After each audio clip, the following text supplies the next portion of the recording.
Assalamualaikum warahmatullahi wabarakatuh. Untuk hari ini kami akan menyampaikan materi tentang kesadaran berbangsa dan bernegara. Di dalam era globalisasi, banyak tantangan bagi negara kita. Namun kesadaran berbangsa dan bernegara sudah selayaknya rakyat dan pemerintah untuk bersama-sama memberikan pemahaman bagi rakyatnya, khususnya kaum muda. Nah, pemerintah bertanggung jawab mengemban amanat untuk memberikan kesadaran berbangsa dan bernegara bagi rakyatnya. Rakyat Indonesia sudah tidak memiliki kesadaran berbangsa dan bernegara. Untuk itu merupakan bahaya besar bagi kehidupan berbangsa dan bernegara. Mengingat kondisi bangsa kita sekarang ini merupakan salah satu indikator bahwa warga bangsa Indonesia di negara ini telah mengalami penurunan kesadaran berbangsa dan bernegara. Hal ini bisa kita lihat dari adanya di daerah tertentu sering bergejolak, misalnya tawuran antar warga, perkelahian pelajar, ketidakpuasan terhadap hasil pilkada, perebutan lahan pertanian, tambang, dan lain-lain. Nah, kesadaran berbangsa dan negara mempunyai makna bahwa individu yang hidup dan terkait dalam kaidah dan naungan di bawah Negara Kesatuan Republik Indonesia mempunyai sikap dan perilaku diri yang tumbuh dari kemauan diri yang dilandasi keikhlasan, kerelaan bertindak demi kebaikan berbangsa dan bernegara Indonesia. Berbagai masalah yang berkaitan dengan kesadaran berbangsa dan bernegara sebaiknya mendapat perhatian dan tanggung jawab kita semua, sehingga amanat pada Undang-Undang Dasar 1945 untuk menjaga dan memelihara negara kesatuan wilayah Republik Indonesia serta kesejahteraan rakyat dapat diwujudkan. Kesadaran lain untuk meningkatkan berbangsa dan bernegara di tingkat pemuda perlu dicermati secara seksama adalah semakin tipisnya kesadaran dan kepekaan sosial di tingkat pemuda.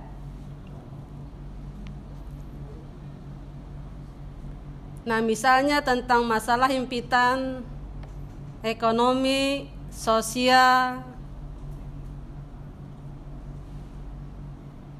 semua lapisan masyarakat agar bisa keluar dari himpitan tersebut. Maka bangsa ini tentunya menjadi bangsa yang kuat, tidak dapat diintervensi oleh negara manapun. Nilai-nilai negara yang harus dipahami penerapannya dalam kehidupan masyarakat berbangsa dan bernegara antara lain. Yang pertama, cinta tanah air. Yang kedua, kesadaran berbangsa dan bernegara. Yang ketiga, Pancasila. Yang keempat, rela berkorban untuk bangsa dan negara. Yang kelima, memiliki kemampuan bela negara. Nah, cinta tanah air, misalnya negeri kita yang luas dan kaya akan sumber daya ini perlu kita cintai. Kita dapat mewujudkan itu semua dengan cara kita mengetahui sejarah negara kita sendiri, melestarikan budaya-budaya yang ada, menjaga lingkungan kita, dan pastinya menjaga nama baik negara kita. Kemudian yang kedua, kesadaran berbangsa dan bernegara. sikap yang harus sesuai dengan kepribadian bangsa yang selalu dikaitkan dengan cita-cita dan tujuan hidup bangsanya. Mencegah perkelahian antar perorangan ataupun kelompok. Menjadi anak bangsa yang berprestasi baik di tingkat nasional maupun internasional. Yang ketiga, Pancasila sebagai ideologi kita, warisan dan hasil perjuangan. Yang keempat, rela berkorban untuk bangsa dan negara. Contohnya, misalnya kita mengadakan perhelatan SEA Games. Para atlet bekerja keras untuk mengharumkan nama bangsanya. Mereka mengorbankan waktunya. Nah, kemudian selain itu juga sebagai supporter, berlama-lama menghabiskan waktu untuk antri, untuk mendukung para atlet demi mengharumkan nama bangsa dan negara. Yang kelima, memiliki kemampuan bela negara. Misalnya mengamankan lingkungan sekitar. Contohnya misalnya kita menjaga atau ikut dalam Siskamling. Kemudian yang berikutnya, kita membantu korban bencana alam. Yang sering dilakukan oleh para siswa kita, khususnya OSIS ya. Berikan bantuan misalnya kalau di daerah kita bencana alam misalnya banjir ataupun ada yang kebakaran. Nah, itu biasanya dari sekolah memberikan bantuan melalui OSIS. Nah, cinta tanah air atau yang disebut dengan nasionalisme. Nasionalisme itu ada dua arti sempit dan arti luas. Nah, kalau arti sempit dinatakan disebut dengan chauvinisme. Chauvinisme artinya cinta tanah air yang berlebih-lebihan sehingga mengorbankan bangsa lain. Contohnya Jerman pada saat itu yang dipimpin oleh Hitler. Yang kedua, nasionalisme dalam arti luas. Mencintai bangsa dan negara sendiri dan menganggap semua bangsa sama derajatnya.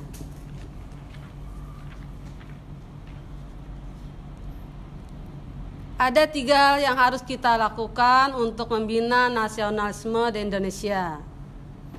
Yang pertama, mengembangkan persamaan di antara suku-suku penghuni Nusantara. Yang kedua, mengembangkan sikap toleransi.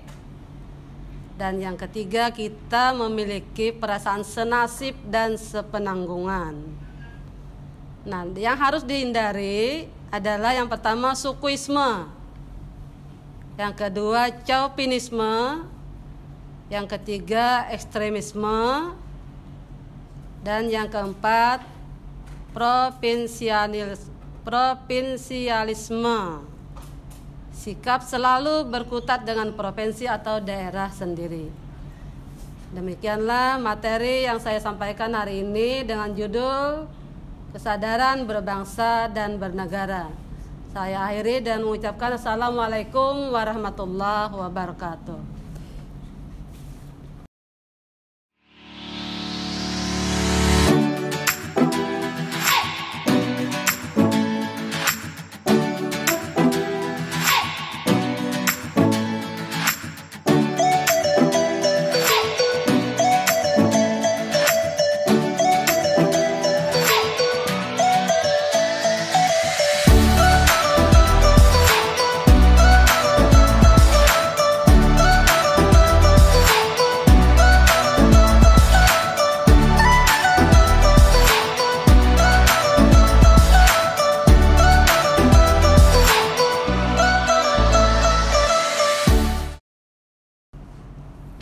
Assalamualaikum warahmatullahi wabarakatuh. Selamat siang anak-anakku semuanya, siswa baru SMA Negeri 1 Banjarmasin. Sebelum kalian mulai belajar kegiatan belajar mengajar, biasanya siswa baru tuh mendapatkan pembelajaran yaitu PLS ya. PLS itu adalah pengenalan lingkungan sekolah. Jadi diantaranya pengenalan lingkungan sekolah, diantaranya salah satunya, salah banyaknya banyak, yaitu materi tentang wawasan Wiyata Mandala yang harus anakku semuanya ketahui. Jadi ibu di sini memaparkan apa artinya wawasan Wiyata Mandala. Nah, jadi kalian harus ngerti ya, harus diperhatikan. Salah satunya ini. Sekarang ibu memulai ya. Wawasan Wiyata Mandala itu apa artinya? Jadi wawasan Wiyata Mandala itu adalah pandangan atau sikap yang mendalam terhadap suatu hakikat. Wiyata atau pendidikan Mandala itu tempat atau lingkungan. Wiyata Mandala itu adalah sikap menghargai dan bertanggung jawab terhadap lingkungan sekolah sebagai siswa. Nah, sekarang unsur-unsur Wiyata Mandala itu apa saja? 1, yaitu sekolah merupakan lingkungan pendidikan. Yang kedua, itu adalah kepala sekolah yang mempunyai wewenang dan tanggung jawab atas penyelenggaranya kegiatan belajar mengajar. Yang ketiga, itu adalah guru dan orang tua atau orang tua wali. Itu harus ada saling pengertian, kerjasama yang erat. Contohnya, kalau guru nanti di sekolah memberi tugas, ya orang tua itu wajib mengingatkan anaknya untuk mengerjakan tugasnya. Kemudian yang keempat, itu adalah warga sekolah di dalam maupun di luar. Contohnya warga sekolah yang di dalam itu ya ada petugas tata laksana usaha atau TU, kemudian ada paman cleaning service. Kemudian kalau yang di luar itu ya tetangga sebelah, tetangga sekolah, kita harus menghormatinya. Kemudian yang kelima, itu adalah sekolah harus bertumpu pada masyarakat sekitarnya. Artinya nanti kegiatan sekolah yang berupa ekstrakurikuler maupun kegiatan ulang tahun SMA 1 umpamanya. Kalau mengadakan hiburan itu harus tahu lingkungan, jadi harus tahu waktu. Jangan sampai tengah malam baru selesai, itu enggak, harus tahu lingkungan ya. Itu adalah unsur-unsur Wiyata Mandala. Sekarang fungsi daripada sekolah. Fungsi sekolah itu merupakan tempat penyelenggaraan kegiatan belajar mengajar. Contohnya apa saja di situ? Yaitu ilmu pengetahuan dan teknologi yang kita pelajari. Terus kemudian tentang apa lagi? Tentang pandangan hidup dan perilaku kepribadian. Itu dipelajari di sekolah. Soalnya yang namanya sekolah itu bukan pengajaran aja nakai. Jadi pengajaran dan pendidikan. Terus yang ketiga, di situ ada hubungan antara manusia dengan lingkungan. Artinya manusianya itu dengan lingkungan sekolah tuh banyak. Ya pohon-pohon kita harus menjaga, kebersihan harus kita jaga. Jadi dengan adanya menjaga kebersihan, kita akan belajar dengan enak, nyaman dan tenang. Nah, sekarang fungsi sekolah itu sendiri apa? Fungsi sekolah adalah sebagai tempat untuk menimba ilmu atau kegiatan belajar mengajar siswa yang dipandu oleh Bapak dan Ibu guru, kemudian dipertanggungjawabkan oleh kepala sekolah. Ciri-ciri sekolah sebagai masyarakat belajar itu apa saja? Nah, ada ciri-ciri. 1, adanya guru, ada siswa. Jadi sekolah memang bukan ada siswa aja, mesti juga ada guru. Terus kemudian di situ akan diadakan KBM, kegiatan belajar mengajar. Tapi berhubung ini ada suatu yang amat besar di Indonesia maupun seluruh dunia, yaitu ada COVID-19, jadi terpaksa belajarnya kalian semua itu dari rumah, yang namanya daring. Kemudian yang kedua, ciri-ciri sekolahan sebagai masyarakat belajar itu tercapainya masyarakat yang sadar, mau belajar, mau bekerja keras. Kemudian yang ketiga, itulah terbentuknya manusia Indonesia seutuhnya, lahir maupun batin. Lahirnya bisa mencapai nilai yang tinggi, ngerti pelajaran, batinnya itu anaknya jadi santun, jadi sopan. Nah, itu dia. Sekarang berikutnya adalah prinsip sekolah. Sebenarnya kalian juga tahu semuanya, cuman memang jadi siswa baru harus ngerti ini ya. Prinsip sekolah. 1. Sekolah itu sebagai wadah ataupun lembaga yang memberikan bekal hidup untuk masa depan. Salah satunya, contohnya yaitu belajar. Harus lulus SMP dulu, harus lulus SMA dulu kalau mau sekolah. Kalau mau sekolah kerjaannya yang lebih bagus lagi, kuliah lagi, ya itu. Kemudian berikutnya, sekolah itu sebagai institusi tempat peserta didik belajar di bawah naungan yang dinamakan dengan sekolah, dibimbing oleh Bapak Ibu guru. Terus kemudian ditanggung jawab oleh kepala sekolah. Itu mengenai daripada prinsip dari sekolah. Antara lain, nomor berapa lagi? 2 ya tadi ya. Sekarang nomor 3. Prinsip sekolah itu adalah sebagai wadah lembaga dengan pelayanan pendidikan. Ya, pendidikan itu bisa pendidikan jasmani, bisa pendidikan rohani. Jasmani kita pelajaran yang ABCD. Kemudian rohani itu dari keagamaan. Yang keempat, sekolah sebagai lembaga pengembangan bakat dan minat siswa. Jadi selain kita belajar yang matematika lah, kimia, sejarah dan sebagainya, kita juga mengembangkan bakat dan minat siswa. Contohnya, umpamanya suka olahraga, bakat olahraga itu dikembangkan sampai menjadi meraih prestasi. Itu dari olahraga, dari pendidikan semuanya. Jadi sifatnya di situ adalah sebagai lembaga pengembangan bakat dan minat siswa. Berikutnya yang berapa ya? 5. Sekolah itu sebagai lembaga pembinaan potensi di luar intelijensi.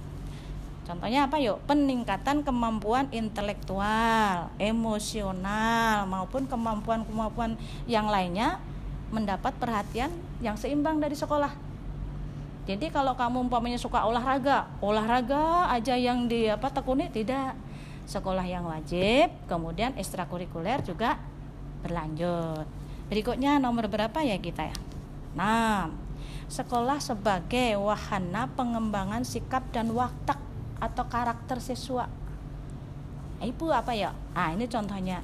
Jadi kalau sekolah ini di samping pendidikan mata pelajaran juga mendidik watak sifat dari anak. Kalau anak yang mulanya tidak mandiri, selalu mengandalkan orang tua, nanti di sini ada di pembelajaran sifat mandiri. Jadi nggak tergantung selalu dengan orang tua. Bila nggak ada yang antar sekolah, nggak turun sekolah, ya enggak lah. Oke, tuh. Berikutnya, sekolah sebagai bagian dari masyarakat yang untuk belajar. Jadi masyarakat itu belajar, menitipkan anaknya ke sekolahan supaya terdidik dengan rapi, dengan elok, baik lahir maupun batin. Jadi diberi kepercayaan oleh masyarakat oleh sekolah itu. Jadi kalian harus berbangga dan bersyukur bisa masuk di SMA Negeri 1 Banjarmasin. Tapi kalian harus mempertanggungjawabkan yang kalian sukai. Artinya ya bujur-bujur belajar, tanggung jawab terhadap orang tua. Itulah. Berikutnya ini ada penggunaan sekolah. Jadi sekolah itu untuk apa aja sih? Gitu. Kalian mesti sudah tahu. Karena sudah 3 tahun PLS SMP, nih SMA ibu ingatkan lagi. Penggunaannya, sekolah itu sebagai suatu lembaga pendidikan yang diperuntukkan sebagai tempat proses kegiatan belajar mengajar. Tidak diperbolehkan dijadikan sebagai tempat, tidak boleh dijadikan sebagai tempat 1 ajang promosi. Tapi biasanya anak-anak ajang promosi juga sih ya. Itu biasa, naluri. Ya, tapi jangan ditonjolkan. Itu dengan jalan aja seiring dengan jalannya air, mengalirnya air. Kemudian tidak boleh digunakan untuk bebas merokok, kemudian bebas yang tidak bagus lah. Karena di sini ada perempuan, ada laki-laki, dari sudut mana saja, saling kenal dan sebagainya, terus digunakan untuk yang lain-lain, atau ya biasa anak muda lah.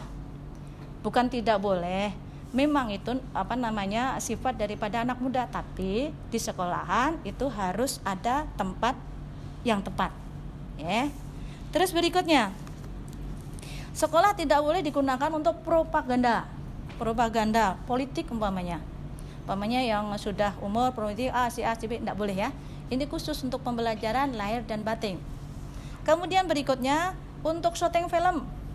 Nah, kalau ini bukan syuting namanya, ini ada pembelajaran lewat jarak jauh, daring, karena kalian tidak berada di sekolahan. Kalau kalian berada di sekolahan, itu ada yang dinamakan masa orientasi siswa, itu kalian di sekolahan. Dan kegiatan-kegiatan lain yang dapat menimbulkan kerusakan dan perselisihan itu tidak boleh di sekolahan lah. Kemudian di sini ada sedikit lagi yang Ibu sampaikan tentang wawasan wiyata mandala. Nah, yang penting ya. Tugas dan wewenang dan tanggung jawab kepala sekolah dan para pendidiknya. Jadi kalau kepala sekolah itu tugasnya adalah mengawasi jalannya kegiatan belajar mengajar. Berikutnya anakku, yaitu tugas wewenang dan tanggung jawab kepala sekolah dalam hal pelaksanaan wiyata mandala. 1. Melaksanakan program-program yang telah disusun bersama komite sekolah. 2. Menyelenggarakan musyawarah sekolah yang melibatkan pendidik atau guru, OSIS, kemudian komite. Berikutnya, menertibkan lingkungan sekolah baik yang berbentuk perangkat keras maupun perangkat lunak. Contohnya apa? Peraturan-peraturan, tata tertib dan lain sebagainya. Berikutnya, mengadakan pertemuan secara rutin maupun insidentil baik yang bersifat intern sekolah maupun yang bersifat ekstern. Contohnya dengan orang tua murid. Insidentil kalau ada siswa yang bermasalah, itu orang tua nanti dipanggil ke sekolah menghadap ke kepala sekolah. Berikutnya, menyelenggarakan kegiatan yang dapat menunjang ketahanan sekolah seperti PKS, pramuka, MPR, paskibra, kesenian dan lain sebagainya. Sekarang tugas-tugas daripada guru dengan adanya wiyata mandala. 1. Tugasnya menyajikan atau memberikan materi terhadap materi paknya masing-masing terhadap siswa, baik itu wajib di sekolah maupun tugas di rumah. Berikutnya, memberi wejangan-wejangan kepada siswa yang bentuknya itu sikap, moral gitu. Berikutnya lagi memberitahukan atau menegur kepada siswa yang kira-kira itu tidak mengikuti aturan yang ada. Kenapa ditegur? Artinya disayangi supaya si siswa ini nantinya akan tetap nyaman, enak belajar di SMA Negeri 1 Banjarmasin. Berikutnya sekarang mekanisme dalam pelaksanaan wiyata mandala. 1 lagi Apa saja di situ? Ada yang pertama adalah tahap preventif, yaitu upaya untuk meniadakan peluang-peluang yang tidak memungkinkan terjadinya kasus-kasus negatif di sekolah. Antara lain, tidak boleh membuli dengan teman. Bully-membuli tidak ada. Sekolah juga tidak membedakan antara anak si A dengan anak si B, semuanya sama. Jadi semuanya mendapatkan pelayanan yang sama, yaitu mendapatkan pengetahuan, mendapatkan pengarahan, mendapatkan kasih sayang antara guru dengan murid sama rata. Berikutnya lagi ada menghilangkan di sini yang penting. Menghilangkan bentuk-bentuk perpeloncoan dalam MOS. Berhubung ini ada pandemi COVID-19, jadi kalian tidak melaksanakan masa orientasi siswa di sekolah, tapi daring di sekolah. Lah ini salah satunya. Materi yang Ibu sajikan adalah wawasan Wiyata Mandala. Terus kemudian yang kedua, yaitu tahap prereprensif, yaitu upaya untuk menindak siswa yang telah melanggar peraturan-peraturan dan tata tertib yang ada di sekolah. Apa saja yang perlu ditindak, yang perlu ditegur? 1, mendamaikan para pihak yang terlibat perselisihan. Umpamanya ada perselisihan, jadi pihak sekolah itu adalah mendamaikan dengan cara dipanggil kedua orang tua, suruh ke sekolahan supaya tahu bahwa anak ini mendapatkan peringatan. Peringatan ada sampai 3 kali ya Bunda, ya anak-anakku semuanya. Jadi diperingatkan dulu 1, 2, nanti kalau berikutnya ya tahu sendiri. SMA Negeri 1 Banjarmasin, apabila ada siswa yang tidak mentaati peraturan yang sudah ditentukan, bisa disilakan untuk pindah sekolah. Nah, berikutnya lagi, membatasi areal tempat terjadinya aksi. Umpamanya ada aksi ya antar kelas, biasanya kan sama ya, terjadi perselisihan. Nah itu dibatasi, umpamanya kelas A dengan kelas B itu ada perselisihan sehingga ada ya saling latihan baku hantam umpamanya. Nah itu dibatasi tempatnya supaya tidak terjadi perselisihan. Berikutnya lagi di sini berkoordinasi dengan pihak keamanan apabila terdapat pihak luar sekolah yang melanggar keamanan. Contohnya ada si kelas A, kelas B, ada perselisihan di perorangan. Si A punya teman orang lain, jadi yang lain itu masuk ke sekolah. Kalau sudah ada yang masuk ke sekolah mengganggu keamanan dan ketertiban sekolah, pihak sekolah itu wajib memanggil keamanan, yaitu pihak keamanan yaitu ya polisi. Jadi anak-anakku semuanya, kira-kira wawasan Wiyata Mandala yang Ibu sampaikan pada hari ini cukup sekian dulu. Cuman Ibu menyampaikan ya, selamat bergabung jadi siswa SMA Negeri 1 Banjarmasin. Mudah-mudahan kerasan, mudah-mudahan bermanfaat, dan sampai lulus nanti anak-anakku tetap aman, nyaman, tentram sekolah di SMA Negeri 1 Banjarmasin. Pesan Ibu, taati peraturan yang ada. Mudah-mudahan dengan mentaati peraturan yang ada, kalian tetap enak, nyaman, tentram di SMA Negeri 1 Banjarmasin. Terima kasih anakku semuanya. Assalamualaikum warahmatullahi wabarakatuh.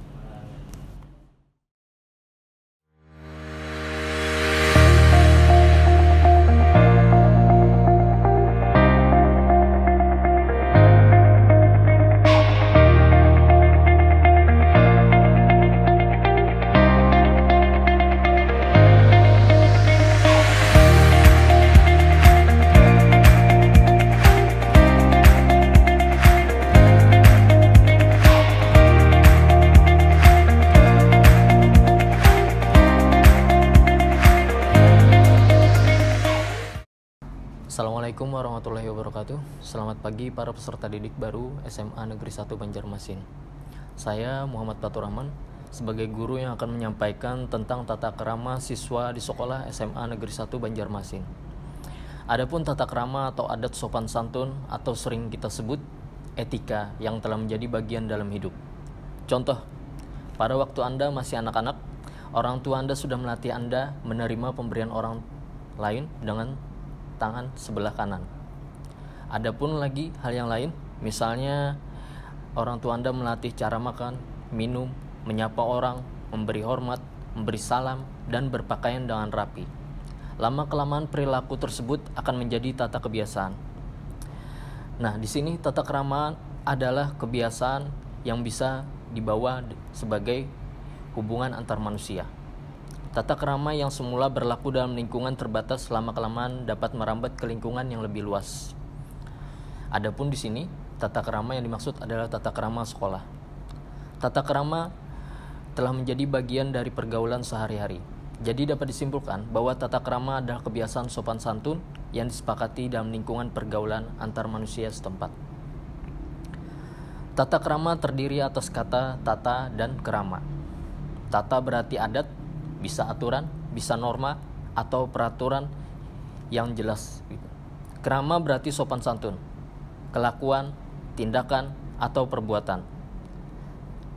Di sini tata krama bisa diartikan sebagai adat atau peraturan sopan santun, atau bisa disebut juga kebiasaan sopan santun. Dalam pergaulan sehari-hari sering kita jumpai manusia dengan tipe kedondong. Apa itu maksudnya tipe kedondong? Yaitu penampilan yang hanya polesannya saja. Ternyata hati dikuasai sifat-sifat tak terpuji. Jadilah manusia yang selalu bertipe durian. Penampilan tidak harus menarik, bisa jadi kasar, bisa jadi berpenampilan biasa saja, namun hati memiliki hati yang emas, rendah hati, suka memaafkan, suka menolong, dan menghargai orang lain. Apalagi dilebihkan, misalnya penampilan sudah menarik, hati pun juga sudah baik. Makna tata krama yang sungguhnya harus disertai dengan hal-hal yang selalu baik atau menguntungkan bagi sesama, bagi diri sendiri, dan maupun orang lain. Di sini macam-macam tata krama di sekolah. Pertama, tata krama pergaulan. Komunikasi sebagai sifat alami manusia. Komunikasi dan tata krama pergaulan adalah hal yang tak dapat dipisahkan. Ada beberapa kunci pokok yang perlu dicamkan dalam masalah komunikasi, terutama komunikasi kalian sebagai peserta didik di sekolah ini. Pertama, perlakukan orang lain sebagaimana Anda ingin diperlakukan dengan baik. Yang kedua, setiap orang mempunyai perbedaan-perbedaan perorangan. Tidak ada yang kembar dari satu telur yang sama. Yang ketiga, kenal dulu baru sayang. Makin kenal, makin sayang. Tak kenal, makin tak sayang. Kedua, tata krama berkenalan. Kedua belah pihak saling menyebutkan nama, saling memandang, berjabat tangan, tidak mengayun-ayunkan tangan jika berkenalan. Ketiga, tata krama bertamu hendaknya berjanji dahulu dan datang tepat waktu. Tata krama berbicara dan berkata peliharalah lidah Anda. Jangan menyinggung perasaan orang lain, jangan memotong pembicaraan orang lain, dan perhatikan Anda bicara dengan siapa. 4. Tata krama berpenampilan. Cara menggunakan pakaian. Jika memakai seragam sekolah harus dimasukkan pakai dasi, sabuk hitam, seragam putih abu-abu. Pada waktu olahraga pakailah pakaian dan olahraga. Kemudian memakai pakaian yang harus cocok dengan situasi dan tempat. Kemudian tata cara makan. Cicipilah makan dan minuman dengan tidak bersuara jika Anda bersama orang lain.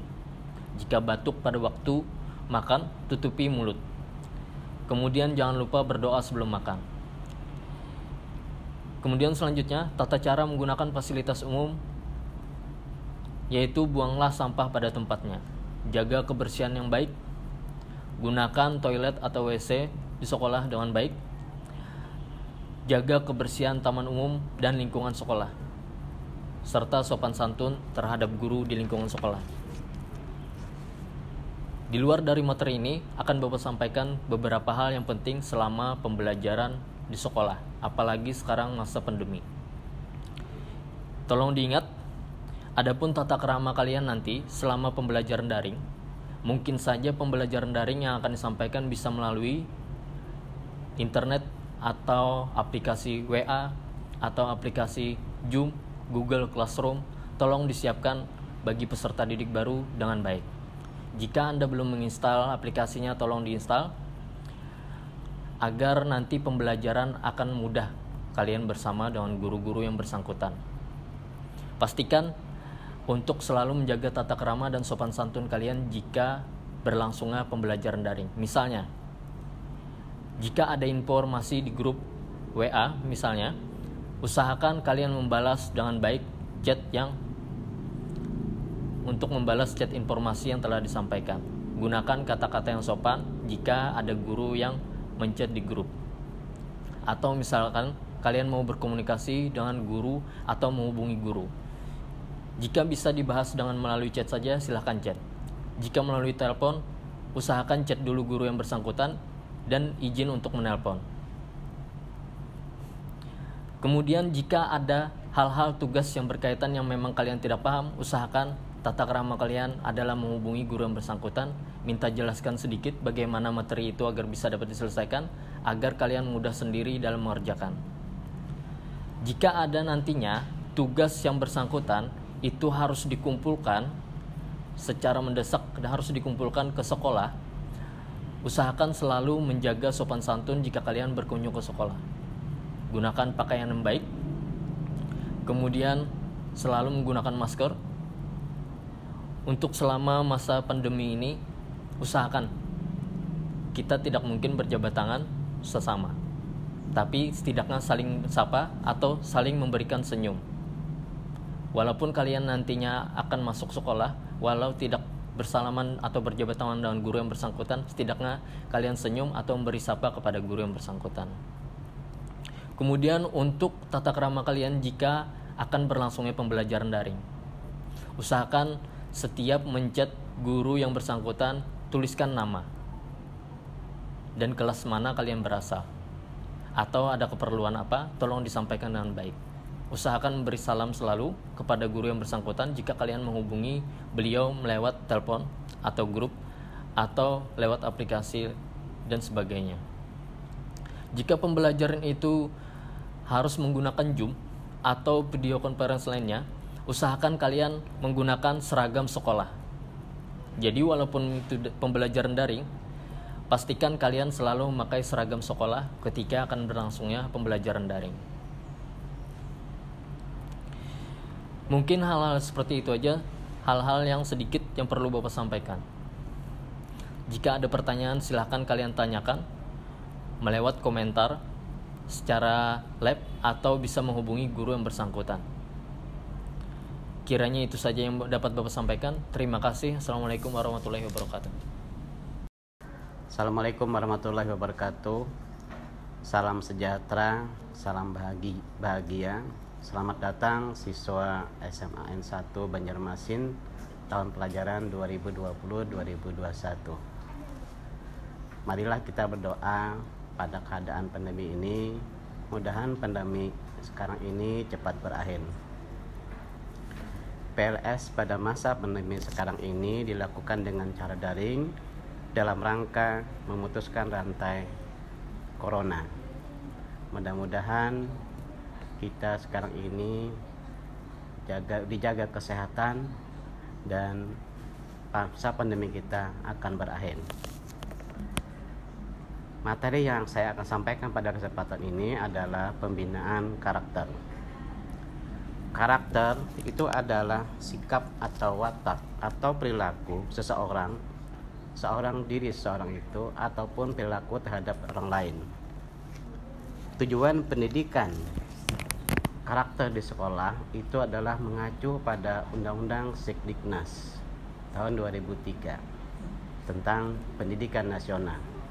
Di antaranya adalah menguatkan dan mengembangkan nilai kehidupan peserta didik, mengoreksi perilaku peserta didik yang tidak sesuai dengan nilai yang dikembangkan di sekolah, membangun keluarga yang harmonis dengan keluarga, masyarakat, dan memerankan tanggung jawab pendidikan karakter bersama.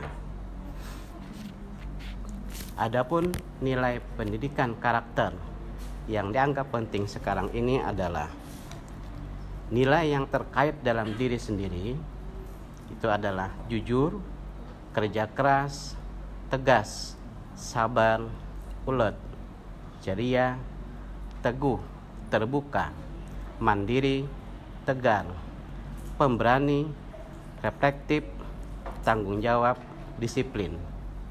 Kemudian nilai karakter yang terkait dengan makhluk, dengan orang lain adalah senang membantu, toleransi, murah senyum, pemurah, kooperatif, mampu bekerja sama, komunikatif, amar ma'ruf nahi mungkar, peduli, adil. Kemudian nilai yang terkait dengan ketuhanan adalah ikhlas, ihsan, iman, dan takwa. Pembinaan karakter yang akan dilakukan di SMA 1 Banjarmasin sekarang ini adalah ada 3: takwa, jujur, disiplin, dan peduli. Takwa yang sudah dilakukan di SMA 1 Banjarmasin adalah sholat zuhur bersama, Jumat takwa, Kamis takwa, kemudian hari-hari besar Islam, kemudian juga setiap pagi siswa saling berdoa dan baca Al-Quran bagi yang muslim dan bagi yang non-muslim membaca kitab lain. Jujur yang kami lakukan di SMA 1 Banjarmasin adalah jujur tangannya, jujur matanya, jujur segalanya, dan perbuatan tingkah laku selama KBM. Disiplin yang ditegakkan dalam pembinaan karakter adalah siswa sekalian itu masuk di SMA 1 nanti setelah selesai pandemi itu dimulai dari 7.30 dan berakhir pada 16.00. Kemudian disiplin yang lain adalah tepat mengumpulkan tugas dari Bapak dan Ibu di sekolah. Selalu hadir dalam kegiatan belajar mengajar, baik daring maupun nanti di luarnya. Untuk yang bekerja keras, ini diharapkan siswa selalu bertanya, selalu membantu, selalu memberikan tanggapan komunikatif dengan teman-temannya maupun dengan Bapak Ibu yang lain. Demikianlah untuk pembinaan karakter yang dilaksanakan di SMA 1 Banjarmasin. Assalamualaikum warahmatullahi wabarakatuh.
Assalamualaikum warahmatullahi wabarakatuh. Ibu ucapkan selamat datang pada para siswa kelas 10 SMA Negeri 1 Banjarmasin tahun pelajaran 2020-2021.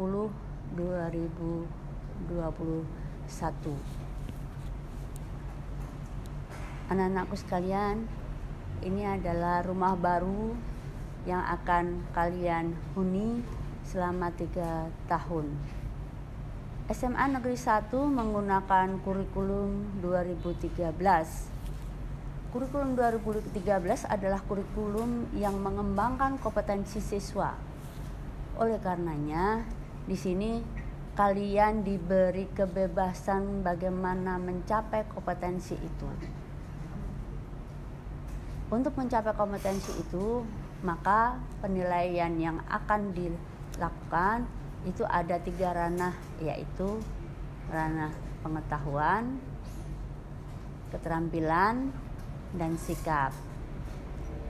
Nah, di dalam ranah pengetahuan itu ada KKM, ada kriteria ketuntasan minimal. Untuk kelas 10 di SMA Negeri 1 itu KKM-nya 70, sedangkan kelas 11 dan kelas 12 itu KKM-nya 75. Apa yang dimaksud dengan KKM? KKM itu adalah nilai minimal yang harus kalian capai ketika menuntaskan kompetensimu. Nah, sehingga apabila kamu hanya mendapatkan nilai 70 untuk kelas 10, maka kalian baru mencapai KKM tetapi belum mendapatkan prestasi. Bagaimana itu? Karena nilai capaianmu 70, nilai minimalnya 70, maka capaiannya adalah 0. Oleh karenanya dalam pembelajaran kita yang akan kita capai adalah lebih besar daripada nilai ketuntasan minimal. Nah, itu untuk nilai pengetahuan. Demikian juga dengan nilai keterampilan. Nah, keterampilan untuk kelas 10 juga 70, kelas 11 75. Ibu mengharapkan kalian tetap semangat belajar dan tetap apa niat kalian pertama kali masuk ke SMA 1 adalah mengembangkan kompetensi diri. Oleh karenanya tetap bersemangat, tetap bertakwa dan menjaga keimanan selama kalian belajar. Insya Allah kalian akan melampaui kriteria minimal ketuntasan itu. Nah, kemudian selain nilai pengetahuan dan keterampilan, untuk bisa naik kelas maka ada nilai sikap. Nilai sikap yang harus kalian capai minimal adalah B, artinya nilainya baik. Apabila satu saja mendapatkan nilai C, maka berapapun nilai kalian, maka kalian akan dinyatakan tidak naik. Nah, bagaimana dengan nilai pengetahuan dan keterampilan? Dalam nilai pengetahuan, untuk mencapai ketuntasannya dilakukan dengan tes tulis, kemudian ada penugasan dan tes lisan. Sedangkan di keterampilan itu ada 4 kegiatan. Ada kegiatan praktek, ada kegiatan portofolio, ada kegiatan produk. Nah, ini yang harus kalian capai. Selama pandemi ini, maka SMA Negeri 1 melaksanakan pembelajaran dengan menggunakan metode daring atau online. Jadi bagi kalian yang punya kuota dan sebagainya, jangan hanya digunakan ngegame, tetapi gunakanlah untuk belajar daring. Nah, ini yang perlu kalian perhatikan, karena nilai tugas-tugas itu nanti akan disampaikan secara daring. Jadi, tolong ingat-ingat, tetap rajin belajar, tetap bersemangat, jangan lupa berdoa, beribadah tetap, ya, dan jangan lupa kita tetap berbakti kepada orang tua. Pada saat pembelajaran tatap muka, ada pembiasaan-pembiasaan yang dilakukan di SMA 1. Yang pertama, pada saat hari Senin kita melakukan upacara bendera. Apa itu? Untuk mengembangkan nilai kebangsaan, nilai cinta tanah air, nilai juang, patriotisme dan sebagainya.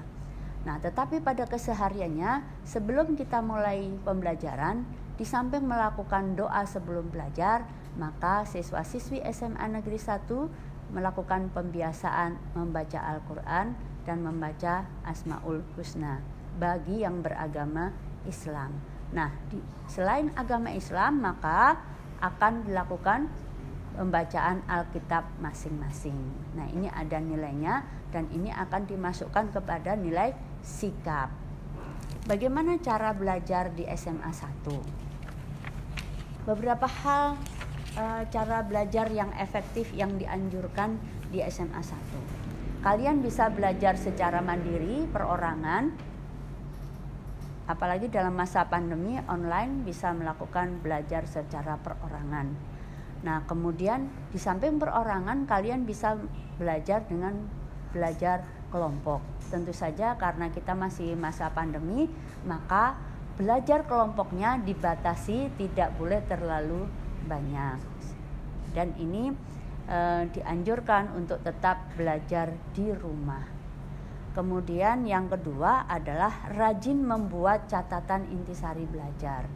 Pengalaman yang ada, kalau kalian telah memahami pelajaran yang disampaikan, buatlah rangkuman pendek intisari. Hal-hal yang utama, hal-hal yang urgen bisa kalian catat tersendiri untuk bisa dibawa kemana-mana dan kapanpun bisa kalian buka untuk belajar, sehingga belajar tidak harus di depan meja, tidak harus di depan papan tulis, tapi kamu bisa belajar dengan bermain dan sebagainya. Kemudian membuat perencanaan yang baik. Biasanya pada masa pandemi ini anak-anak terlelap dengan gamenya, terlelap dengan tidurnya, terlelap dengan main-mainnya. Oleh karenanya lebih baik kalian rencanakan apa yang kamu lakukan pada saat bangun tidur, kemudian kapan saat belajar, dan kapan kita melakukan evaluasi. Nah, selebihnya apa? Kita bisa refreshing dan untuk melonggarkan kembali pikiran-pikiran yang kira-kira jenuh tadi. Nah, kemudian disiplin dan belajar. Kami menganjurkan bahwa sumber belajar itu tidak hanya di buku, tetapi bisa di internet, mengawasi alam semesta, bisa dari televisi, dari kita berbincang dengan kawan. Itu adalah merupakan cara-cara belajar. Kemudian aktif bertanya dan apa yang tidak mengerti tolong ditanyakan, hubungilah kami. Sebagai gurumu nanti kami akan men-share siapa saja guru-guru yang mengajar di kelasmu, sehingga pelajaran yang tidak kamu pahami bisa ditanyakan melalui metode daring. Kemudian belajar dengan serius dan tekun. Arti serius itu bukan berarti kita harus 2 jam di depan meja, tapi serius dan tekun itu mempelajari dengan sungguh-sungguh. Kalau memang dirasa cukup dan kamu lelah, kamu boleh beristirahat dan refresh kembali.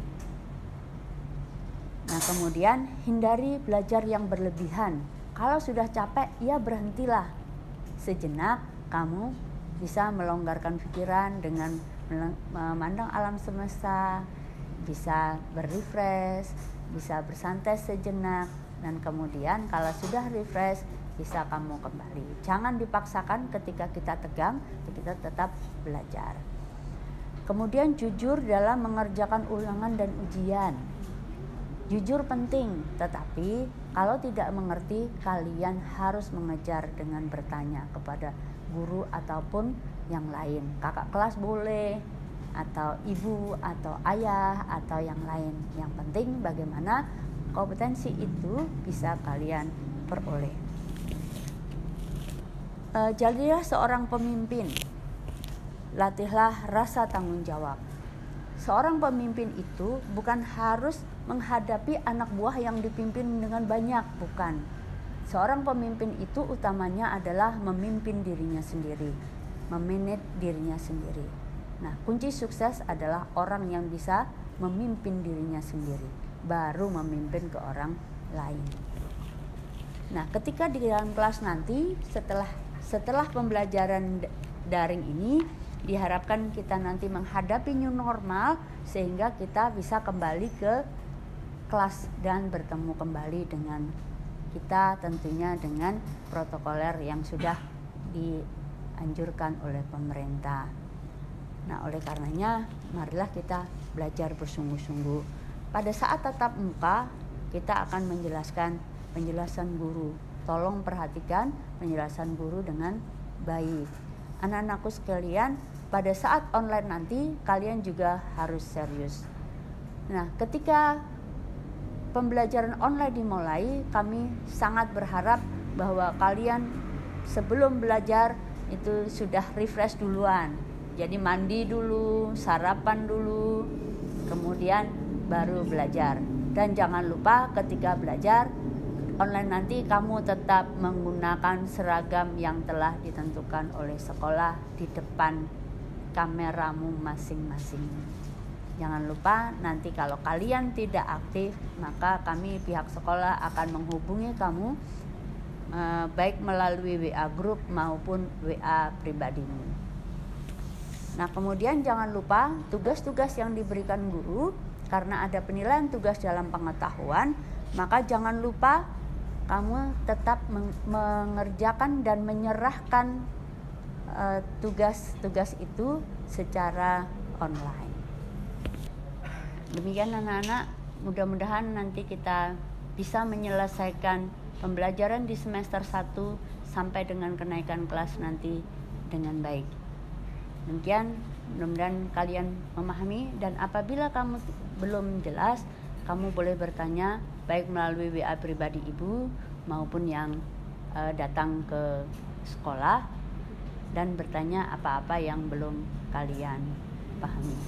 Demikian, sukses kita dan tetap SMA Negeri 1 tetap jaya untuk selamanya. Assalamualaikum warahmatullahi wabarakatuh. Assalamualaikum warahmatullahi wabarakatuh. Apa kabar semuanya? Selamat datang di SMA Negeri 1 Banjarmasin tahun pelajaran 2020-2021. Alhamdulillah, semoga anak-anak ibu yang sudah diterima di SMA Negeri 1 Banjarmasin ini selalu sehat walafiat. Untuk anak-anak ibu yang sudah masuk di SMA Negeri 1 Banjarmasin, kalian sudah bergabung dengan kami sebagai keluarga besar SMA Negeri 1 Banjarmasin.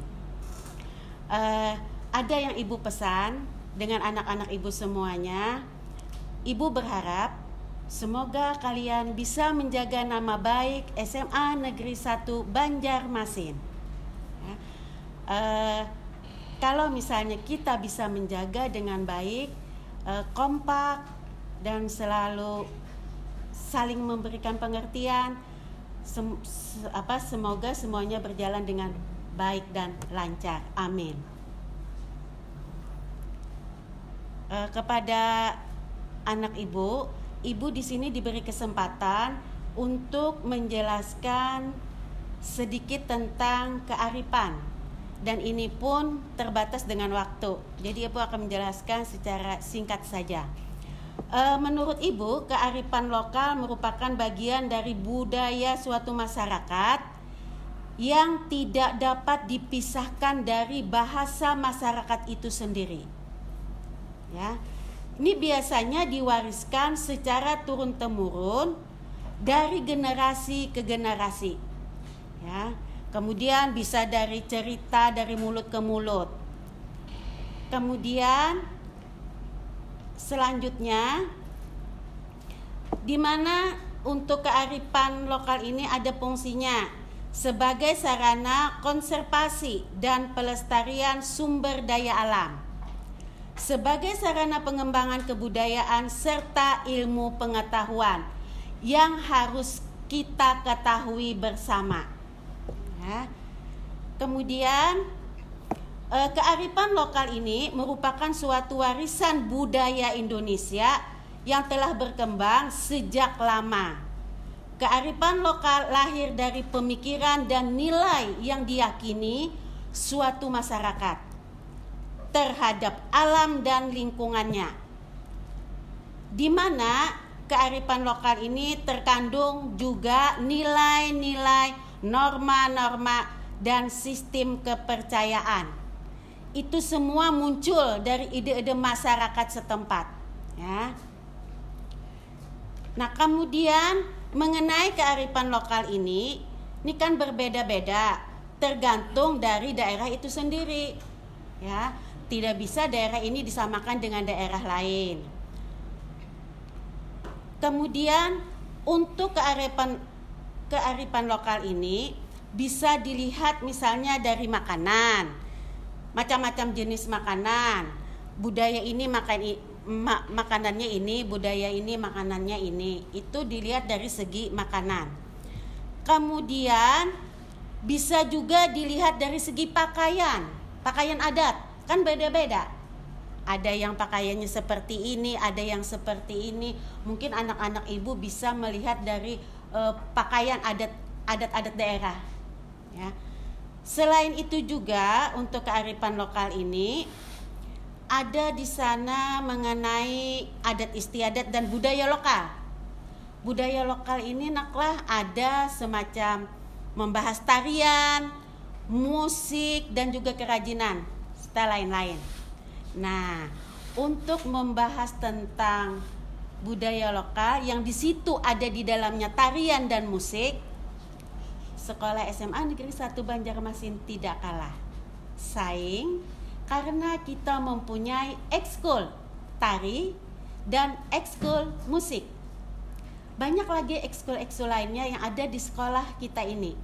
Tapi Ibu mohon maaf tidak bisa menyebutkan satu persatu karena kita terbatas dengan waktu. Anak-anak Ibu yang nanti berminat ingin bergabung di ekskul tari dan ingin bergabung di ekskul musik, apabila sekolah kita sudah turun ke sekolah dengan efektif, mungkin kalian bisa mendaftarkan diri nanti dengan pembinanya tersebut. Semoga anak-anak Ibu yang berada di rumah bisa memahami mengapa kita jadi komunikasi seperti ini. Karena situasi dan kondisi kita tidak memungkinkan untuk kalian datang ke sekolah ini dulu, ya. Nah, selain pada itu, Ibu juga ada sedikit pantun untuk kalian. Kalau ada sumur di ladang, boleh kita menumpang mandi. Kalau umur kita panjang, kita nanti akan ketemu di sekolah ini, ya. Pesan Ibu, jagalah kesehatan kalian. Semoga kalian selalu bisa mengikuti apa yang akan disampaikan baik lewat internet, ya. Jangan sampai terlewatkan. Perhatikan baik-baik walaupun kita mempunyai jarak yang berjauhan. Tidak bisa berdekatan di sekolah. Kemudian terakhir yang Ibu sampaikan kepada anak Ibu, tetap semangat, ya, tetap semangat. Dan kalian sudah diterima di SMA ini, jangan kalian sia-siakan. Jaga baik-baik, pelihara baik-baik, tekuni baik-baik, jagakan nama baik sekolah juga. Semangat, semangat, lebih semangat. Mohon maaf, hanya itu yang bisa Ibu sampaikan kepada anak-anak Ibu semuanya. Ibu akhiri dengan ucapan wabillahi taufik wa hidayah, assalamualaikum warahmatullahi wabarakatuh. Mohon maaf bila ada salah kata dalam menyampaikan sesuatu. Terima kasih.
Janganlah kamu banyak bermimpi. Dia untukku, dia milikku, dia milikku. Oh, biarkan aku mendekatinya. Kamu tak akan mungkin mendapatkannya, karena dia berikan aku pertanda juga. Janganlah kamu banyak bermimpi. Oh, dia untuk aku. Assalamualaikum warahmatullahi wabarakatuh. Salam Pramuka. Selamat pagi, salam sejahtera untuk kita semuanya. Pada kesempatan saat ini, saya selaku Pembina Pramuka Gudep 369370 Pangkalan SMA Negeri 1 Banjarmasin mengucapkan selamat kepada anak-anak semuanya, peserta didik baru. Selamat bergabung, adik-adik telah berjuang menyisihkan begitu banyak daripada saingan daripada adik sehingga adik berhasil dan patut kita syukuri bersama. Sekali lagi selamat bergabung. Pada kesempatan yang baik ini,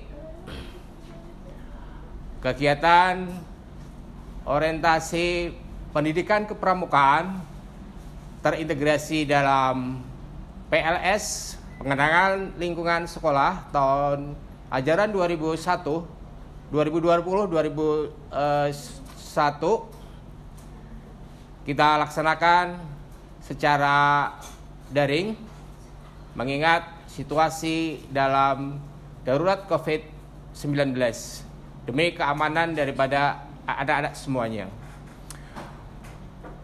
Sebelum kakak panggilan yang lebih akrab antara pembina dengan peserta didik, maka saya katakan kakak dan semuanya peserta didik adalah adik-adik.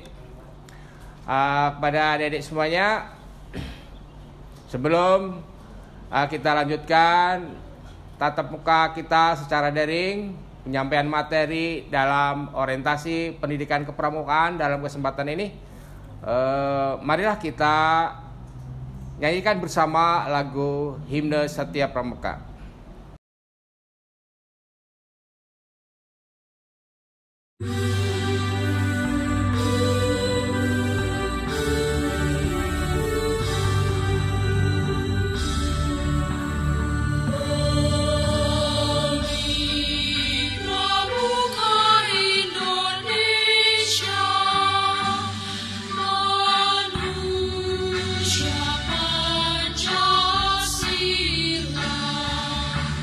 Satya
Terima kasih adik-adik semuanya, kita telah menyanyikan bersama lagu Himne Setia Pramuka. Dengan lagu ini tersebut menginspirasi kita untuk menjadi manusia yang Pancasilais, siap untuk mendarmakan dan mengamalkan kode etik daripada kepramukaan dalam kehidupan kita sehari-hari. Berikutnya, mari adik-adik ikuti pemaparan materi daripada kakak tentang implementasi Permendikbud nomor 63A tahun 2014 tentang ekskul wajib pendidikan kepramukaan di institusi pendidikan. Pertama, konsep aktualisasi kurikulum 2013 dalam ekstrakurikuler wajib pendidikan kepramukaan. Adik-adik lihat dalam diagram yang tampil di sana, yang mendasari daripada semuanya ini tentang konsep aktualisasi adalah Undang-Undang Nomor 20 Tahun 2003 tentang Sistem Pendidikan Nasional dan Undang-Undang Nomor 12 Tahun 2010 tentang kepramukaan. Undang-Undang Nomor 20 Tahun 2003 di sana tercantum tentang tujuan pendidikan nasional. Sedangkan di Undang-Undang Nomor 12 Tahun 2010 tercantum tujuan gerakan pramuka.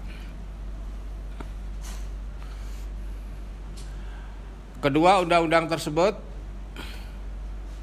terutama pada bagian tujuan pendidikan nasional dan tujuan gerakan pramuka, ternyata keduanya saling terkait erat.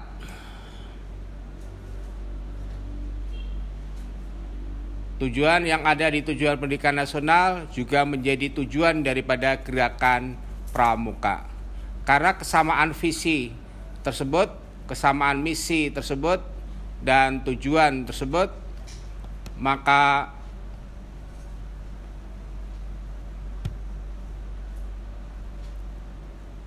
pendidikan kepramukaan sebagai salah satu wahana untuk ikut serta dalam mewujudkan daripada tujuan pendidikan nasional. Yang dalam kurikulum 2013 ini, pendidikan kepramukaan merupakan ekskul wajib yang harus diikuti daripada seluruh peserta didik di unit pendidikan SD, sekolah dasar, SMP, sekolah menengah pertama, dan SMA, sekolah menengah atas, dan SMK, sekolah menengah kejuruan.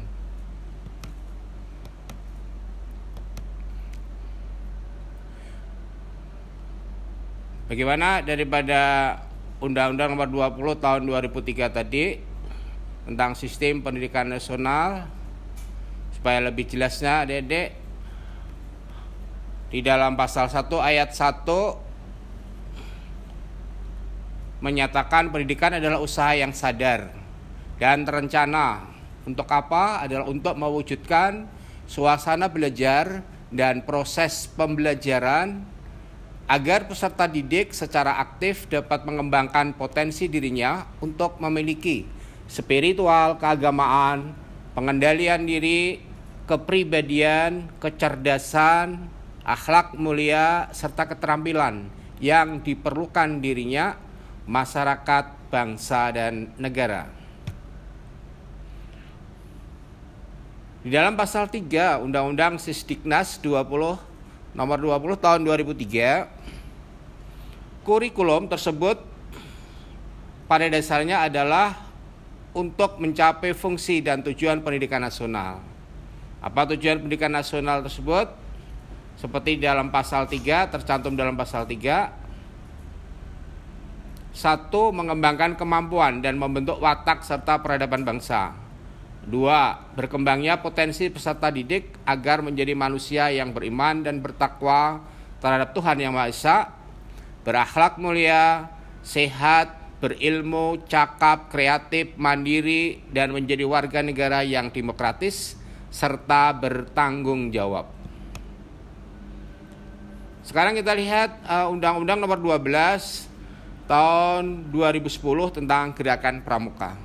Di dalam pasal 4, Gerakan Pramuka bertujuan untuk membentuk setiap pramuka, anggota pramuka maksudnya, agar memiliki kepribadian yang beriman, bertakwa, berakhlak mulia, berjiwa patriotik, taat hukum, disiplin, menjunjung tinggi nilai-nilai luhur bangsa, dan memiliki kecakapan hidup sebagai kader bangsa dalam menjaga dan membangun negara kesatuan Republik Indonesia, mengamalkan Pancasila, serta melestarikan lingkungan hidup.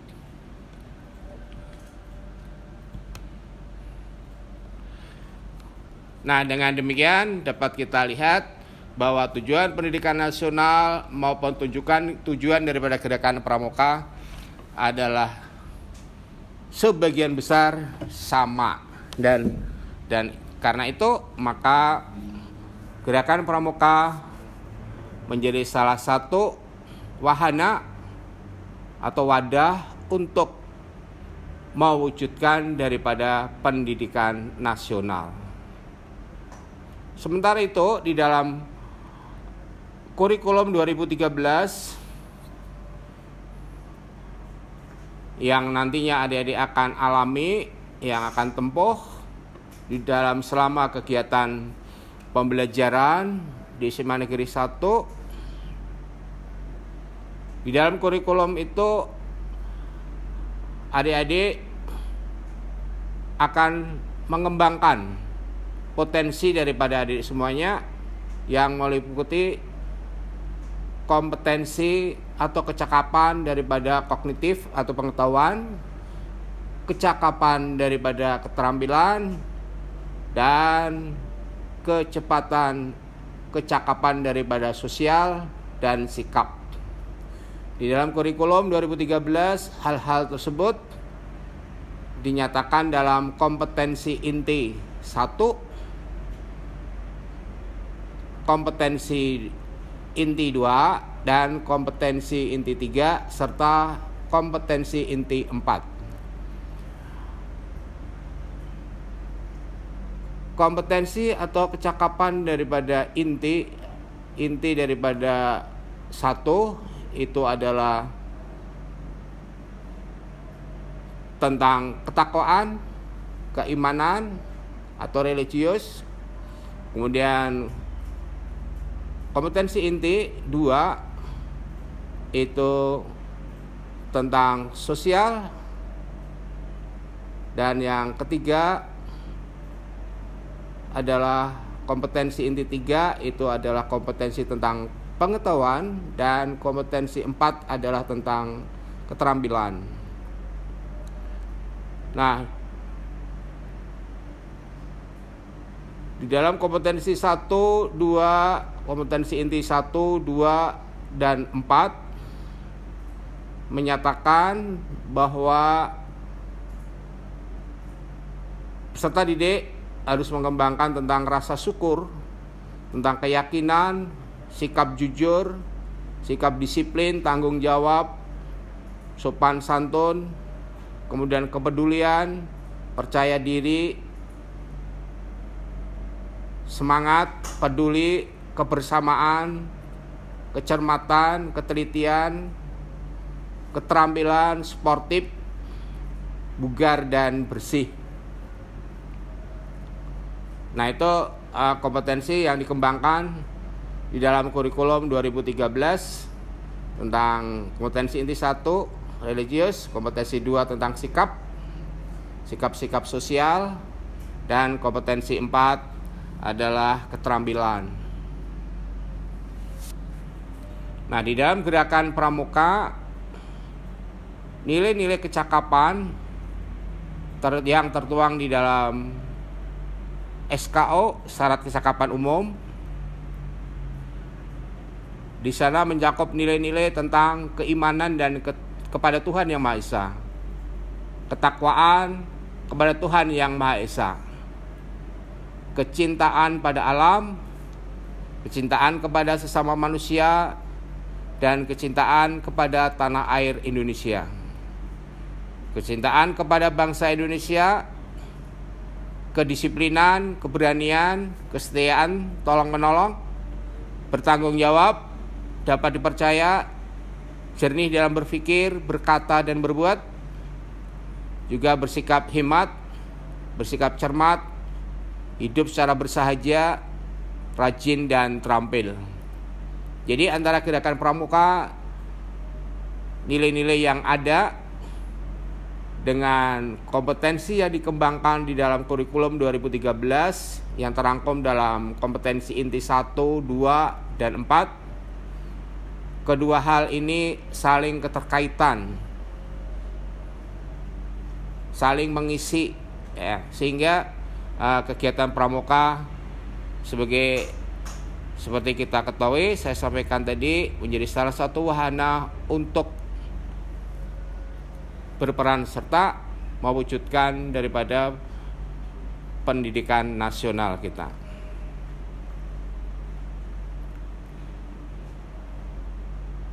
Bagaimana paradigma daripada kegiatan pramuka sebagai ekskul wajib itu? Di dalam pelaksanaan pendidikan di sekolahan ada yang namanya kegiatan intrakurikuler. Ini adalah pelaksanaan kegiatan belajar mengajar yang terjadwal di sekolah. Jadi kegiatan adik-adik semuanya ketika mengikuti pembelajaran dari jam 7.30 sampai dengan berakhirnya kegiatan di sekolah, itu namanya adalah kegiatan intrakurikuler. Selain itu, biasanya Bapak Ibu guru setelah memberi pembelajaran KPM di kelas, kemudian memberi tugas-tugas yang dapat diselesaikan di rumah. Nah, itu namanya adalah kegiatan kokurikuler, penugasan mata pelajaran. Nah, selain dua kegiatan itu, kegiatan yang dilakukan di luar jam sekolah itu adalah namanya kegiatan ekstrakurikuler. Salah satu kegiatan ekstrakurikuler itu adalah kepramukaan wajib. Dalam ekstrakurikuler wajib tentang pendidikan kepramukaan, ini terbagi dalam dua model kegiatan. Yang pertama adalah model blok SMA dan SMK. Model blok ini dilakukan di awal tahun ajaran, diikuti oleh peserta didik baru, kemudian kelas 10, peserta didik baru kelas 10. Kemudian yang kedua diikuti oleh peserta didik kelas 11, kakak-kakak kelas Anda, dan peserta didik kelas 3. Jadi semuanya melakukan kegiatan di awal tahun ajaran baru. Selain blok, ya, sistem blok ini dilakukan secara terjadwal dalam waktu kurang lebih 3 hari, ya, karena menurut ketentuan ini waktunya adalah 36 jam. Jadi kalau sehari itu kita melakukan kegiatan sebanyak 12 jam, maka kali 3, 36. Jadi kurang lebih dapat dilakukan nih kegiatannya sebanyak 3 hari.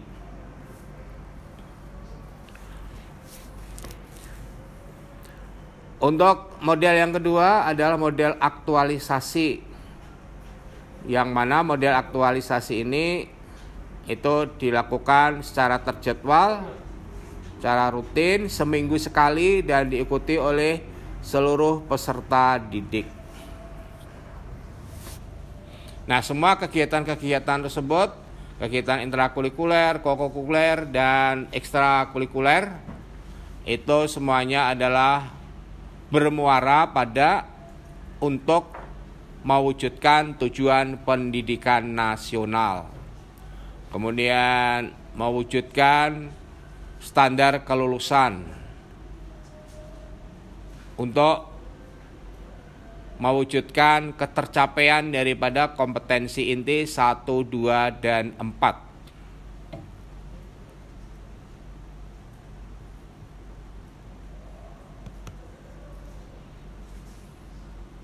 Nah, ini slide berikutnya masih paradigma aktualisasi kurikulum 2013 tentang ekstrakurikuler wajib pendidikan kepramukaan. Dapat adik-adik lihat, jadi model blok yang berisi, kemudian orientasi pendidikan kepramukaan, berisi orientasi pendidikan kepramukaan, dan diperuntukkan bagi seluruh siswa atau peserta didik. Kemudian model aktualisasi yang kedua, ini adalah tentang pendidikan kepramukaan dan diikuti bagi seluruh siswa. Hanya bedanya seperti saya katakan tadi, saya sampaikan untuk aktualisasi dapat dilakukan dan secara terjadwal 1 minggu sekali, dan untuk blok itu dilakukan di awal tahun ajaran baru selama kurang lebih 3 hari atau 36 jam. Model yang ketiga tentang pendidikan kepramukaan, ini melalui model kegiatan eskul pramuka reguler. Nah, ini di sini diikuti bagi siswa-siswa yang berminat saja. Dirangkum dalam gerakan pramuka gugus depan.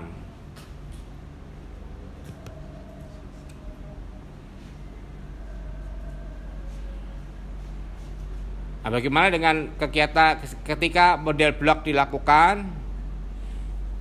Kalau adik-adik pahami, seperti saya katakan tadi, saya sampaikan kegiatan kepramukaan dalam model blok itu diikuti oleh seluruh siswa dalam bentuk orientasi pendidikan kepramukaan di awal tahun pelajaran bagi siswa baru,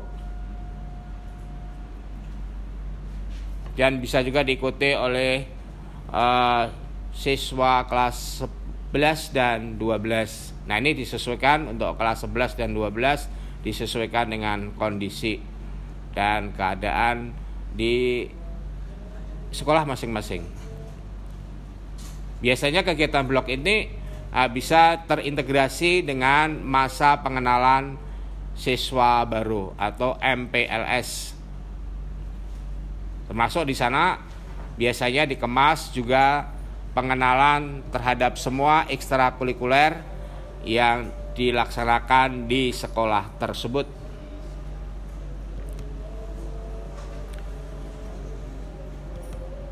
Itu model blok. Berikutnya tentang model aktualisasi seperti apa? Seperti saya sampaikan tadi. Model aktualisasi kegiatannya adalah latihan dalam 1 minggu 1 kali saja secara terjadwal. Kemudian lama latihannya adalah 2 jam penuh atau 120 menit. Nah, latihannya biasanya bersamaan dengan gugus depan atau bersama dengan anggota-anggota pramuka reguler. Hanya pada saat kegiatan aktualisasi untuk adik-adik peserta didik yang mengikuti kegiatan eskul pramuka wajib ini bisa tidak memakai seragam pramuka. Kalau di sekolah itu melaksanakannya pada saat itu tidak seragam pramuka, misalkan di hari Rabu atau di hari Kamis, itu tidak seragam pramuka. Kemudian sekolah membuat keputusan kebijakan melaksanakan kegiatan kepramukaan pramukaan wajib, maka pada saat itu pakaian saat itu juga yang dikenakan. Jadi bisa atau boleh tidak memakai seragam pramuka. Yang kedua, tidak beracuan menggunakan SKO, syarat kecakapan umum, tetapi menggunakan jurnal atau buku harian. Siapa pembinanya? Pembinanya adalah guru kelas atau guru mata pelajaran yang menjadi pembina pramuka dan pembantu pembina pramuka, atau guru mata pelajaran yang ditugaskan oleh sekolah untuk melaksanakan kegiatan pramuka wajib. Nah, ruang lingkup daripada pengembangan peserta didik dalam pendidikan kepramukaan ini ada beberapa hal yang dikembangkan sesuai dengan tujuan daripada pendidikan kepramukaan yang tertuang dalam Undang-Undang tentang kepramukaan yang bersesuaian dengan tujuan pendidikan nasional yang selaras pula dengan kurikulum 2013. Maka di dalam pendidikan kepramukaan ini mengembangkan kompetensi daripada peserta didik yang ruang lingkupnya meliputi 1. Pengembangan spiritual. Tujuan daripada pengembangan spiritual ini adalah membantu, memperdalam dan memperkuat keimanan, ketakwaan, dan mensyukuri kebesaran Tuhan Yang Maha Esa dengan melaksanakan segala perintahnya dan menjauhi larangannya. Sasaran daripada pengembangan spiritual ini adalah peserta didik diharapkan mampu melaksanakan kewajiban agamanya secara teratur.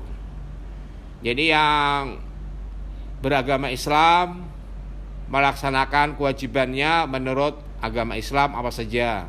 Sholat 5 waktu, kemudian mampu melaksanakan sholat sunat yang menyertainya, kemudian mampu melaksanakan puasa Ramadan misalnya, kemudian melaksanakan kewajibannya untuk membayar zakat,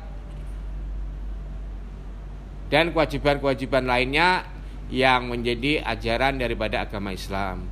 Demikian juga dengan agama-agama yang lain, maka diharapkan semuanya yang dapat melaksanakan ketentuan kewajiban-kewajiban yang menjadi ketentuan daripada ajaran-ajaran agama masing-masing.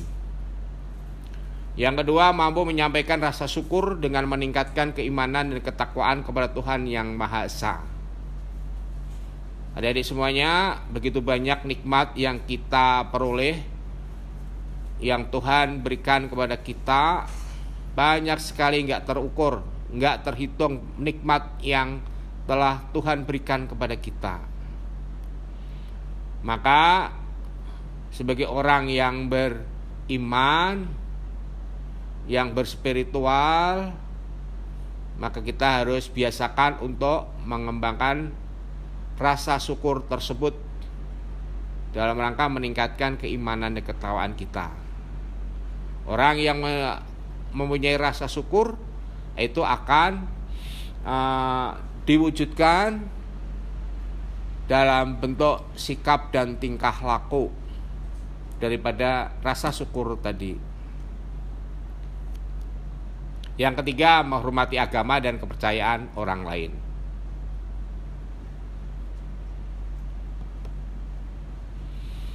Ruang lingkup yang kedua adalah area pengembangan emosional. Tujuan daripada pengembangan emosional ini adalah membantu adik-adik semuanya sebagai pramuka penegak nanti untuk menumbuh kembangkan perasaannya, mengungkapkannya secara wajar, menghargai perasaan orang lain, serta dapat mengelola emosinya dengan baik. Sasaran pengembangan bentuk kegiatannya adalah mampu menjalin komunikasi yang cukup baik di antara anggota keluarga, masyarakat di sekitarnya. Mampu menjalin komunikasi dengan cukup baik dengan kawan-kawan di kelas, di lingkungan sekolah ini. Kemudian yang kedua, mampu mengendalikan emosi diri dan emosi orang lain. 3, menghargai pendapat orang lain. Nah, itu pengembangan emosional. Yang ketiga adalah pengembangan sosial. Tujuannya adalah membantu pramuka, penegak atau peserta-peserta didik semuanya dalam mengembangkan hubungan sosial dengan teman, berkomunikasi dengan teman, berkemandirian, kerjasama, menumbuhkan kepemimpinan pada dirinya, dan solidaritas. Sasaran, mampu bekerja sama dan berinteraksi dengan orang lain di dalam sebuah kelompok, mematuhi aturan kelompok dan sanggup menerima konsekuensinya. 3, peduli terhadap orang lain dan lingkungannya. Nah, itu pengembangan daripada sikap sosial.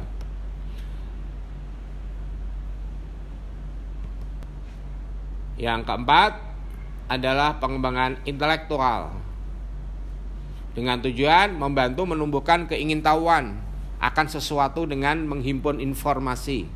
Kemudian informasi itu diproses, kita proses, dan kemudian kita mengambil keputusan dan memecahkan masalah. Sasaran, peserta didik diharapkan mampu menghimpun dan memproses informasi yang diperlukan untuk menyelesaikan masalah dalam mengambil keputusan. 2, mampu berinovasi, berkreasi dalam bidang ilmu pengetahuan dan teknologi, serta kegiatan keterampilan kepramukaan.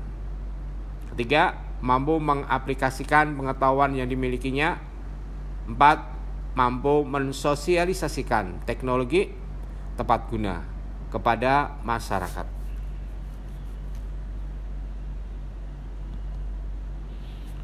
5 adalah pengembangan fisik dengan tujuan tumbuhnya kesadaran hidup yang sehat, bersih, serta dimiliki kemampuan fisik yang prima sesuai kondisi. Sasaran, mampu menjaga dan memelihara kesehatan tubuh, antara lain dengan berolahraga yang teratur, makan makanan yang bergizi. Nah, misalnya dalam rangka memelihara kesehatan tubuh, cukup istirahat. Nah, itu adalah dalam usaha menjaga kesehatan tubuh. Kemudian yang kedua, mampu memanfaatkan kemampuan fisiknya. Ketiga, mampu menjelaskan perkembangan fisik dan psikologis manusia. Demikian adik-adik semuanya, materi daripada orientasi pendidikan kepramukaan telah kakak sampaikan kepada adik semuanya. Harapan daripada kakak, adik-adik semua dapat memahami dengan baik, dan silakan adik-adik semuanya rangkum dari apa semua materi yang telah kakak sampaikan supaya menjadi perhatian daripada adik semuanya. Dan selamat bergabung dengan Gudep 369 370 Pangkalan SMA Negeri 1 Banjarmasin. Demikian dari kakak, saya akhiri atas perhatiannya. Wassalamualaikum warahmatullahi wabarakatuh. Salam Pramuka.